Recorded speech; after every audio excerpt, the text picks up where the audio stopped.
fucking believe this. The same shit happened to the same guy twice.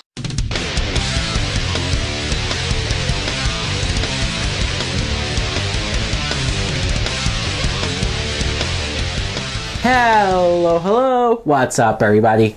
My name is Mike Brown, aka ReviewKingMB, and I am here to continue my reviews for the Die Hard movies. And as you can see, this is the Ultimate Collector's Edition, but I am talking about Die Hard 2, Die Harder. This is a 1990 film, the sequel to the first Die Hard, this time directed by Renny Harlin. And the plot is we see John McClane, once again, played by Bruce Willis. He's waiting at the airport in Washington, D.C., waiting for his wife, Holly, to arrive on her plane for the holidays. It's Christmas Eve once again. So, of course, these terrorists have to come and attack the same airport that McClane is at. And the main leader of the terrorists, William Sadler, he wants to rescue this drug lord, dictator type guy who's being transported on a flight. So they take control of the radio, the signals, and the satellites of the planes. And they threaten to start crashing these planes, start killing people one by one until they get what they want. So McClane has to do what he does best.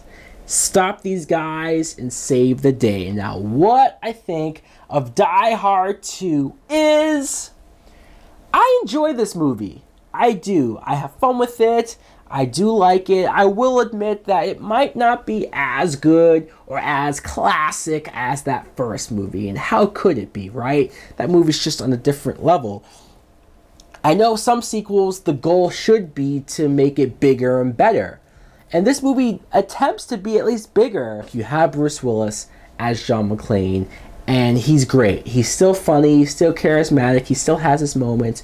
You could tell, though, that they probably shot this movie all the way through, and then post-production realized that they didn't have enough jokes with McClane. There's a lot of scenes where it's clearly Bruce Willis dubbing over extra jokes to maybe make it funnier or fun. And not all of them work, not all of them are as funny. But he does have one great line here where he kind of just stops, looks around and says, "Man, I can't fucking believe this. How can the same shit happen to the same guy twice?" And it's true. I love the fact that this movie sort of stops and realizes that it's absurd, this plot, that this would happen to the same guy on Christmas Eve once again. So I do like the self-awareness of it. You have William Sadler, like I said, as this former U.S. colonel who is betraying his country, clearly. He wants to rescue this dictator, foreign dictator. He's turning on America. He has these military guys with him. And he's a fine villain. He is. But the problem is that you can't top or even match equally Hans Gruber from the first film. Alan Rickman was so great on so many levels. His introduction scene where he's butt naked in his room doing weird karate moves and stuff, it's like, alrighty then. This guy is sure intense and weird and comfortable with his body, but I don't know, I never quite got this huge, awe of him as a villain. The only moment where I did feel a little bit afraid and nervous by him was where he wants to show these people that he means business, and he takes control of the airwaves, and he's telling the pilot, pretending to be their guide, and he makes them crash, and you get the shots of the pilot and the passengers on board and the chaos and the explosions and the fire. You see them brutally die, and it's horrifying. It's horrifying to watch that, especially because McClane is desperately trying to wave them down, and it doesn't work, and he witnesses the fire, and he's emotional about it, feeling guilty. So that scene is effective. You get some of his henchmen, terrorists. One is Robert Patrick, who this is before his T-1000 role in Terminator 2, so it's quite funny to see him here. And John Leguizamo, way before, he was young. I honestly probably wouldn't even have recognized him if I didn't look up the cast list first, and then I spotted him, so that was funny. And also, there's a bunch of action scenes basically shootout scenes where McClane is taking down these guys. And one scene in particular where one of the terrorist guys, he gets knocked off a platform and the thing falls on him. And the camera angle that they use, it's so clear as day that it's a dummy that it's almost laughable. It's hilarious because you see like the dummy's face, the mannequin's face.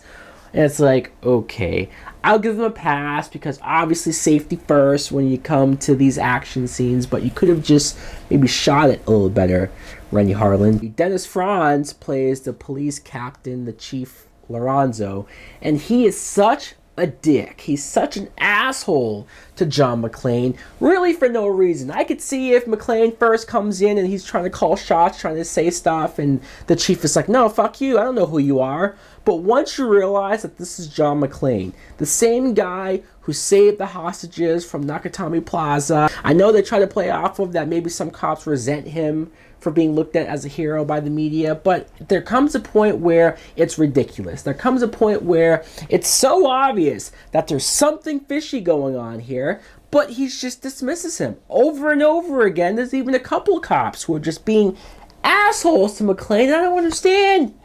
I know the first movie had some of that, but the first movie, it made more sense why those cops or why those people didn't quite understand what was going on. This is just to do it, I think, just to do it. Just to be another hurdle, another obstacle for McClane to have to go through in order to save the day. Fred Thompson and Art Evans, these two characters, at least they're like some of the only ones who hear McClane out and go like, okay, maybe there's something going on here. Let's at least check stuff out. And they work with him. You get John Amos as Major Grant, and he's an actor that I enjoy whenever I see him. He comes in and has this commanding voice, real presence. So I liked him, and you even like his character because he starts to work with McClane. Spoiler alert!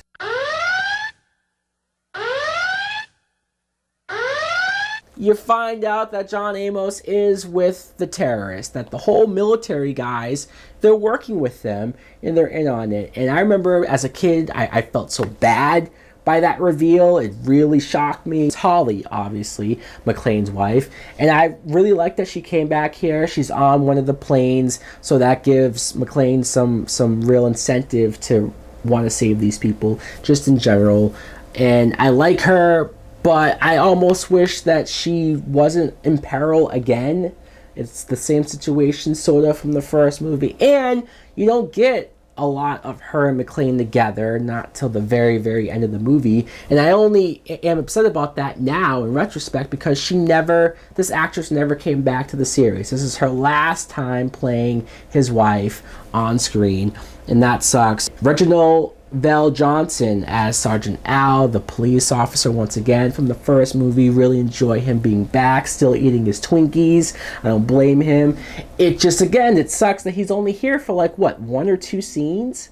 Why couldn't he be involved? Why couldn't he, once he gets the call from McClane, goes to the airport? Well, I know he's in a different state and town, but just rearrange the plot to have him there with McClane and doing some stuff.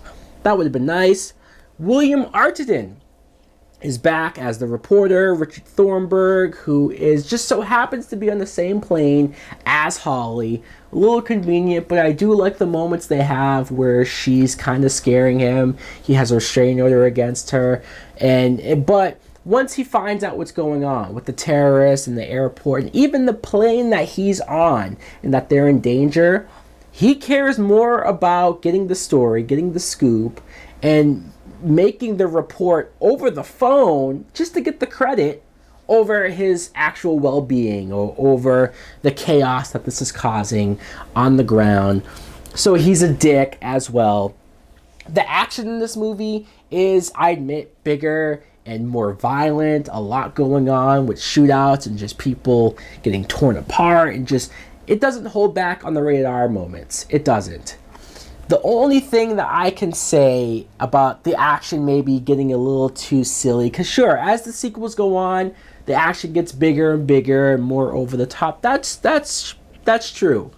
But this movie has this one scene that I always reference as far as the silliness. The one shot of the explosion with McClane soaring up in the chair, And like it looks so silly, doesn't it? It looks so goofy. Only Bruce Willis can sell it though. Only Bruce Willis can make that amusing. But I still think it's just the first step in the over-the-topness that the Die Hard sequels will start to go in. Overall, I enjoy the film. It's not as good as the original, that's true, but I still have fun with it. I still can watch it. So guys, let me know in the comments below, what do you think of Die Hard 2? Do you like it, or do you think it's just not good enough compared to the first? Thanks for watching. Like, comment, subscribe. Later!